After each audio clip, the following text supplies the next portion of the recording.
Salut à tous, on se retrouve aujourd'hui pour l'épisode 1096 du Zap Image. On commence directement avec l'équipe néerlandaise de l'Ajax Amsterdam. Il y a un an jour pour jour, l'Ajax battait la Juventus et se qualifiait pour les demi-finales de la Ligue des Champions. Quelle saison incroyable pour les Néerlandais, qui ont fait une saison en Champions League l'année dernière, merveilleuse en battant quand même en huitième de finale l'équipe qui avait gagné la Ligue des Champions la saison précédente, le Real Madrid, en battant cette équipe de la Juventus à Turin 2-1, dont un but de Matthijs de Ligt maintenant qui a signé du côté de la Juventus, un but aussi de Van de Beek, donc quelle saison incroyable pour les Néerlandais. Bon, après ils se sont fait éliminer en demi-finale contre l'équipe anglaise de Tottenham.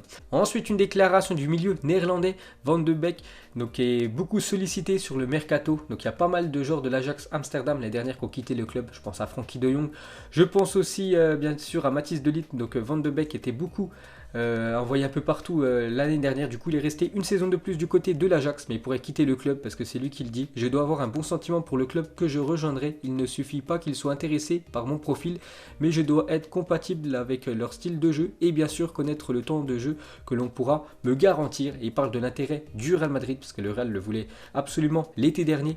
Donc sur un accord avec le Real, jouer au soleil est toujours agréable, mais non, je n'ai pas encore commencé des cours d'espagnol, je n'ai dit oui à personne, tout est encore ouvert. Je sais ce que j'ai ici, je suis aimé à l'Ajax et j'aime l'Ajax. Donc il pourrait continuer pourquoi pas avec l'équipe néerlandaise, mais pourrait bien sûr partir à l'étranger. Et pour finir avec ce club néerlandais, donc une déclaration de l'ancien capitaine Matthijs de Ligt qui avait marqué du côté de la Juventus, maintenant qui joue du côté de la Juve. Donc il a dit: j'ai eu beaucoup de temps pour choisir entre les équipes qui me voulaient. Quand j'ai mis toutes les conditions sur la table, j'ai compris que c'était le meilleur choix pour moi. À Turin, j'ai trouvé beaucoup de joueurs avec une mentalité de gagnant. Donc il parle certainement de Cristiano Ronaldo. Ensuite on va parler de l'ancien lyonnais Alexandre Lacazette. L'Atlético Madrid cible toujours Lacazette mais devra se débarrasser de Diego Costa dont le salaire est de 8,5 millions d'euros par an et le contrat expire en 2022 pour pouvoir recruter l'attaquant d'Arsenal. Le prix du français est estimé entre 40 et 50 millions d'euros.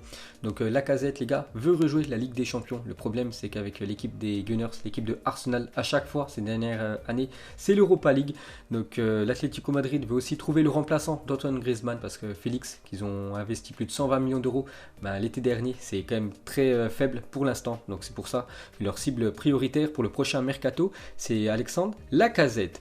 Ensuite, des autres infos sur un attaquant français, les gars, c'est Olivier Giroud et l'Inter Milan est sur le point de trouver un accord avec Giroud. Donc Giroud, n'oubliez pas, il a failli signer du côté de l'Inter il y a quelques mois. Donc l'Inter lui propose un contrat de 2 ans plus une année en option assorti d'un salaire annuel de 6,5 millions d'euros contre 8 actuellement du côté de Chelsea. Donc il devrait baisser son salaire pour aller en Serie A. Ensuite, Hansi Flick, donc l'entraîneur du Bayern, a donné son feu vert pour entamer une nouvelle tentative de recrutement de Leroy Sané. Le jeu reste la première cible estivale du Bayern à condition que le transfert puisse être économiquement raisonnable, bien sûr, parce que l'été dernier il coûtait aux alentours des 130 millions d'euros. Donc depuis, il a une grave blessure, une rupture des ligaments croisés et son prix a quasiment été divisé par deux. Donc si vraiment Manchester City pourrait le lâcher aux alentours peut-être des 60-70 millions d'euros, le Bayern l'achètera. Et pour finir avec lui, une déclaration d'un représentant de Leroy Sané. Il a dit: le Bayern est le seul club allemand où Leroy peut imaginer jouer. S'il part, il y voit les conditions parfaites pour atteindre son grand objectif de remporter la Champions League. Ensuite, pour continuer avec cette équipe allemande du Bayern Munich, une déclaration de Kingsley Coman, actuellement à l'entraînement avec le Bayern. Les entraînements ont repris pour cette équipe allemande. On s'entraîne par petits groupes, mais ça fait du bien de retoucher la balle, de ressortir un peu. On respecte les distances de sécurité. Au total, on est séparé en 5 groupes avec à chaque fois des défenseurs, milieux et attaquants mélangés. Donc voilà comment se passent les entraînements côté Bayern Munich. Ensuite, on reste en Allemagne, les gars, on va parler d'un défenseur français, donc un défenseur du Borussia Dortmund, donc Den Axel Zagadou s'est blessé à l'entraînement et souffre d'une lésion ligamentaire externe du genou gauche, a annoncé le Borussia Dortmund, parce qu'à Dortmund aussi, ils ont repris l'entraînement. Et Zagadou, qu'on avait vu contre le Paris Saint-Germain lors du match aller et match retour, le défenseur physique français s'est blessé, donc il sera éloigné des terrains pendant plusieurs semaines. Ensuite, on continue avec un autre défenseur français, c'est Clément Lenglet, défenseur de l'équipe du FC Barcelone et son ancien club, l'équipe de Nancy, a touché le jackpot hier. Donc Nancy annonce avoir obtenu gain de cause auprès du TAS, donc tribunal arbitral du sport, pour le versement de 3,7 millions d'euros par le FC Séville après le transfert de Clément Lenglet au Barça. Séville refusait de verser ce pourcentage en réfutant le fait que la clause levée ne résultait n'était pas d'un transfert classique. Donc en fait, Clément Lenglet, vous savez qu'en 2018 a quitté l'équipe de Séville pour rejoindre l'équipe du Barça. Donc transfert aux alentours des 35 millions d'euros. Et l'équipe de Nancy avait négocié 12% de cette future vente. Ils allaient toucher ça. Donc Séville refusait de donner ce pourcentage. Donc du coup, ils ont porté plainte et du coup, ils ont obtenu gain de cause l'équipe de Nancy. Ils vont toucher plus de 3 millions d'euros. Jackpot pour le club de Ligue 2. Ensuite, on va parler de l'équipe de Liverpool. On peut voir que le futur maillot des Reds pour la prochaine saison, donc version domicile, a fuité. Donc Liverpool passe en mode Nike. Donc déjà, on sait qu'avec New Balance, c'est fini. Nike est le sponsor principal l'année prochaine pour Liverpool. Donc regardez à quoi devrait ressembler le futur maillot des Reds pour la prochaine saison. C'est toujours pas officiel, mais il y a de grandes chances qu'il ressemble à ça, le futur maillot domicile de l'équipe des Reds. Et pour finir avec les futurs maillots, cette fois-ci, c'est le futur troisième maillot de l'équipe du Barça l'année prochaine. Donc ça sera un maillot rose, donc toujours avec le sponsor Rakuten, sponsorisé aussi par Nike. On peut voir Antoine Griezmann numéro 17 derrière. Ensuite, quelques déclarations de Paul Pogba. Il a dit en 2009, j'étais sur le point de signer à Lyon et il voulait me faire passer pro. Les gens me disaient de ne pas partir à l'étranger parce que cela allait être difficile. J'ai répondu que non, parce que Manchester United était le plus grand club au monde. Donc avant, vous savez qu'il était du côté du Havre. Donc il a failli signer du côté de Lyon en 2009 et Lyon allait le faire passer professionnel, enfin lui donner un contrat pro. Mais du coup, il a préféré quitter la France, aller à l'étranger du côté de Manchester United. Donc après, il a fait quand même une belle carrière à United. Le problème, c'est en 2013, mais ils l'ont laissé partir gratuitement du côté de la Juventus et ils l'ont racheté 3 ans plus tard, plus de 100 millions d'euros, le milieu français. Ensuite, pour continuer avec lui, donc il a dévoilé ses 6 idoles quand il était petit, donc Ronaldinho, Ronaldo, Zidane, Henry, Djibril Cissé et Ricardo Caca. Pour finir avec lui, donc il revient sur Thierry Henry, donc j'aimais Thierry Henry et à cause de lui, j'étais fan d'Arsenal. Ensuite, j'ai changé et j'ai rejoint le camp de mon autre frère, pas le fan d'Arsenal, l'autre, le fan de United. C'est pour ça qu'il a signé quand même 2 fois du côté de Manchester United dans sa carrière. Ensuite, on va parler du magazine France Football qui confirme que le Real Madrid s'intéresse à Pierre-Emerick Aubameyang, l'attaquant gabonais de l'équipe de Arsenal. Donc France Football Mercato, Aubameyang, la tentation madrilène. Donc ça peut être une menace quand même pour Karim Benzema. Donc Benzema, ça fait quand même pas mal de temps qu'il est au Real Madrid. Donc il va falloir penser au futur. Voilà, un nouveau numéro 9 pour l'équipe des Madrilènes. Donc il pensera à Pierre-Emerick Aubameyang.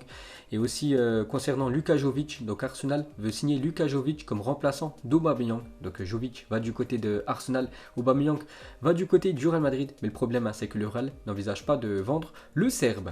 Ensuite, il y a 11 ans, jour pour jour, CR7 marquait cette mine de plus de 40 mètres contre l'équipe de Porto. Il remportera ensuite le prix Puskás pour cette merveille du but. Donc prix Puskás, vous savez, c'est le plus beau but de la saison et c'est Cristiano qui l'avait remporté. Donc il avait marqué ce magnifique but, surtout en Ligue des Champions. C'était un quart de finale retour contre l'équipe de Porto. Donc déjà, l'équipe de United s'est imposée 1-0 grâce à CR7, grâce à ce but, et s'était qualifié pour les demi-finales de la Ligue des Champions. Donc c'était il y a 11 ans, jour pour jour.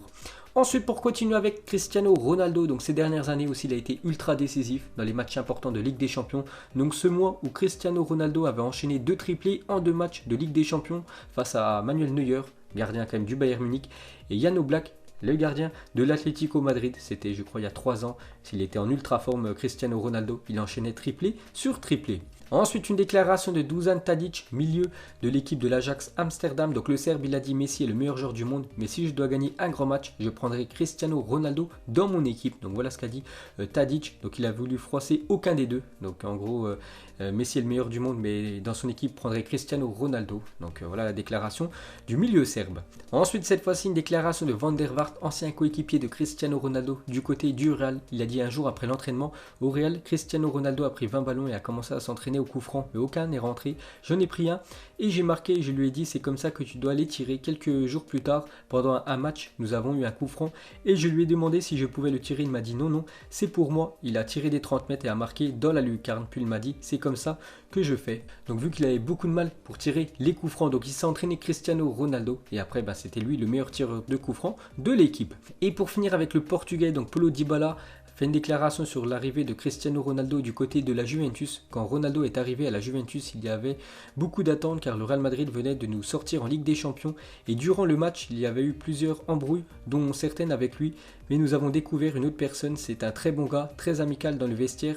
comme en dehors, il est toujours disponible pour parler et écouter les autres. Les stars ne sont pas toujours comme ceux-là. Donc voilà ce qu'a dit Paulo Dybala sur Cristiano Ronaldo, parce qu'il y en a beaucoup qui pensent que le Portugais c'est un joueur égocentrique, il pense qu'à lui, pas du tout, d'après les propos de l'Argentin. Ensuite des nouvelles de Zé Roberto, qui a actuellement 45 ans pour l'ancien joueur brésilien. Il a quand même évolué du côté du Real, du Bayer Leverkusen, du Bayern Munich, Grêmio, pas mal d'équipes aussi au Brésil. Donc il a quand même gagné 2 Coupes du Monde dans sa carrière. Et regardez, à 45 ans les gars, il a toujours un corps quand même très bien, parce qu'aucun kilo de graisse pour lui. Ensuite, une déclaration de Julien Stéphan à AS, un journal espagnol. Donc le journal espagnol lui parlait de Camavinga et ils lui ont posé une question sur Kylian Mbappé, comment il était.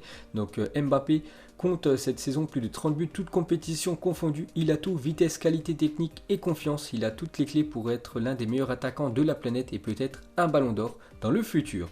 Ensuite, on continue avec Mbappé. Donc plus d'occasions nettes ratées cette saison dans les 5 grands championnats européens. Donc Firmino du côté de Liverpool, Morata du côté de l'Atlético, Dzeko du côté de l'AS Roma, Lewandowski qui a quand même loupé 22 grosses occasions nettes avec l'équipe du Bayern et Kylian Mbappé 19 avec le Paris Saint-Germain. Ensuite, saviez-vous, seulement 9 des 98 clubs des 5 grands championnats européens ont marqué plus de buts hors de la surface de réparation que Lionel Messi cette saison. Incroyable. Donc Messi marque beaucoup de buts les gars en dehors de la surface. Ensuite, le Milan AC aurait décidé de ne pas prolonger le contrat de Bonaventura et Biglia. Les 2 joueurs seront donc libres de tout contrat à partir de juin 2020. Donc dans quelques mois les gars, ils pourront quitter gratuitement cette équipe du Milan AC pour les 2 milieux de l'AC Milan. Ensuite, on continue à monter dans ce classement FIFA. Donc hier, j'ai donné la 13e position, 14e et 15e place, qui était l'équipe allemande. Donc aujourd'hui, 16, 17 et 18e position. Donc on commence avec l'équipe 16e du classement FIFA. C'est l'équipe du Danemark avec le joueur le plus cher, c'est Eriksen. Maintenant, nouveau joueur de l'équipe de l'Inter Milan. À la 17e position de ce classement FIFA, les gars, c'est l'équipe suédoise avec Lindelof, le défenseur de Manchester United. Actuellement, c'est lui qui coûte le plus cher en étant joueur de l'équipe suédoise. Et pour finir, 18e place les gars, c'est l'équipe du Chili. On peut voir qu'Alexis Sanchez coûte actuellement aux alentours des 20 millions d'euros, donc il a perdu quand même beaucoup de valeur. Ensuite, une petite info hors foot, donc peut-être ça va intéresser quelques personnes qui ne savaient pas. Donc officiel, le Tour de France se déroulera du 29 août au 20 septembre prochain. Donc il ne se déroulera pas normalement début juillet les gars, ça sera fin août, début septembre, le Tour de France.